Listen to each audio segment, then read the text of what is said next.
আসসালামু আলাইকুম বন্ধুরা, লেখা বিষয়ক চ্যানেলে আপনাদের সবাইকে স্বাগতম। ভিডিওতে আপনারা দেখতে পাচ্ছেন একটি খাতা এবং একটি কলম। আজকের এই ভিডিওতে আপনাদেরকে লিখে দেখাবো এক পৃষ্ঠা বাংলা হাতের লেখা। তবে চেষ্টা করব আপনাদেরকে বুঝিয়ে দেওয়ার যে কিভাবে হাতের লেখা সোজা এবং সুন্দর করতে হয়। তাহলে এই ভিডিওর উদ্দেশ্য হচ্ছে কিভাবে বাংলা হাতের লেখা সোজা করা যায়। এটি একটি সহজ কৌশল মাত্র, আপনারা দেখবেন এবং বোঝার চেষ্টা করবেন। বেশ কিছুদিন এভাবে প্র্যাকটিস করলে দেখবেন আপনার হাতের লেখা আস্তে আস্তে সোজা হয়ে যাচ্ছে। যাদের হাতের লেখা বাঁকা সোজা নয় তারা এই কৌশলটি ব্যবহার করবেন এবং হাতের লেখা তাড়াতাড়ি সুন্দর করে নেবেন। বন্ধুরা, এখানে আমি সাধারণ খাতা ব্যবহার করছি এবং আমি এখানে লিখছি ফ্রেশ স্প্রিন্ট কলম দিয়ে।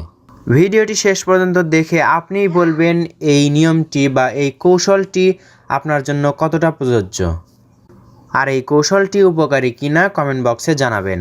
তবে মনে রাখবেন এই কৌশলটি বাসায় প্র্যাকটিস করার জন্য অনুশীলন মাত্র, তবে পরীক্ষার খাতায় এরকম করবেন না। হাতের লেখা সোজা করতে এই কৌশলটি যদি আপনার কাজে লেগে থাকে বা উপকারী যদি মনে হয় তাহলে অবশ্যই লাইক করবেন, শেয়ার করবেন। ধন্যবাদ সবাইকে। আসসালামু আলাইকুম।